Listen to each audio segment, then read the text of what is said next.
This is Chris Kelly through Recovery and Core Workout A. Our workout consists of two portions that will alleviate sore muscles and improve posture, followed by a core strengthening circuit to really systematically tone the stomach and other areas of the core. With that said, what you're going to need for this workout are a pair of dumbbells and a timer. Alright, so for our first part of our workout, our mobility portion of the workout, I'm going to give you a circuit of 5 exercises. I want you to perform each exercise back to back for 10 reps. We're going to set the clock for 6 minutes. I want you to do as many rounds of those things as you can in that amount of time. Alright?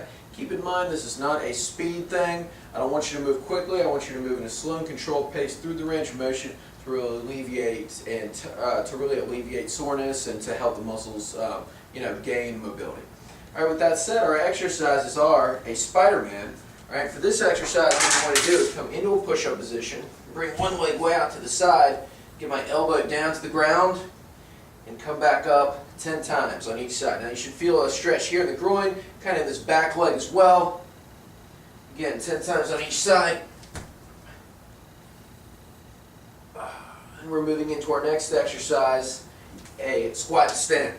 Alright, with the squat stand, what I'm going to do, grab my ankles, sit back on my heels, push my knees out, kind of rock back and forth, hands come forward, rise to my feet.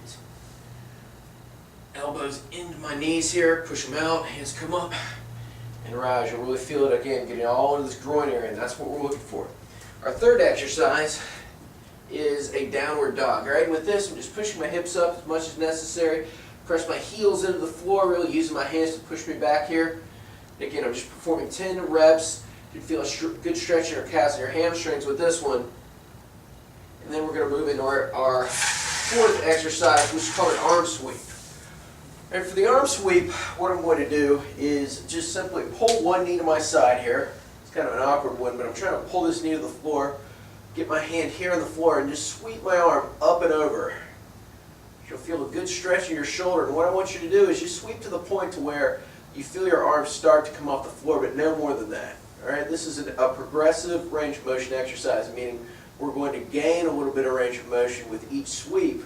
The goal would be to just get a little bit more and just come to the top. Just gain a little bit more with each one there. Alright, we're going to hit the other side.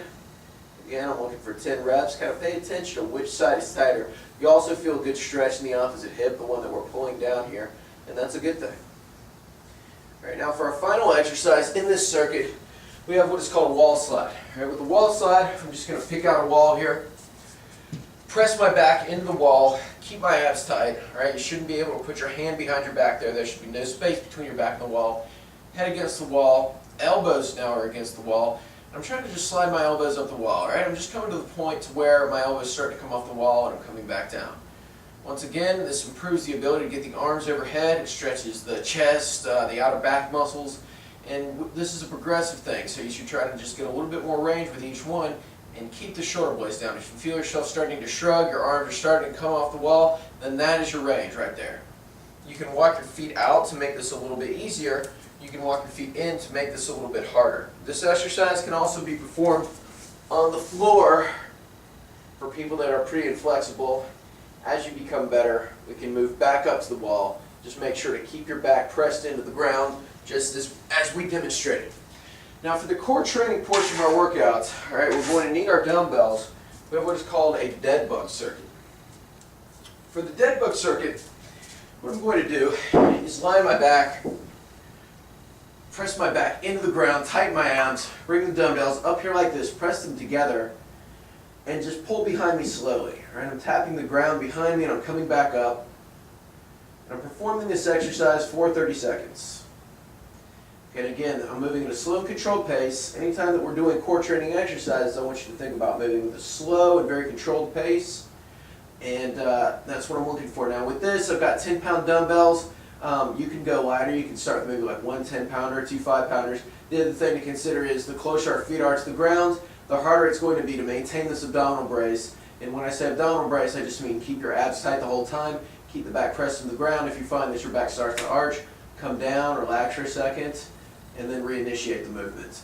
For our second exercise, we have what are called dead bug or toe taps. Alright, so what I'm doing is just holding the dumbbells up, tapping with each foot.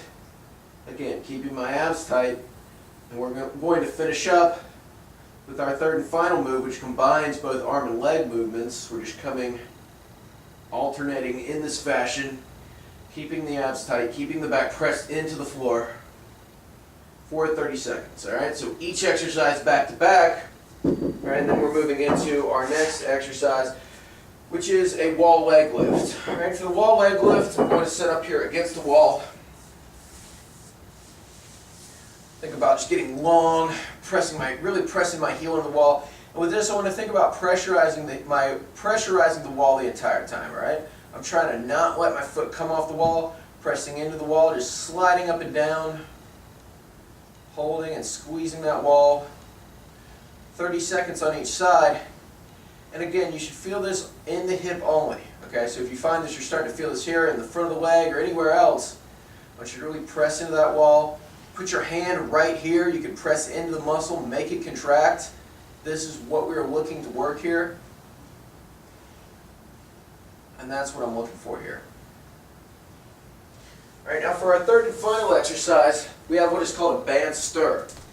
All right, for the band stir, we're going to need an exercise band, stretch bands here. I'm just going to loop the band around a pole or post.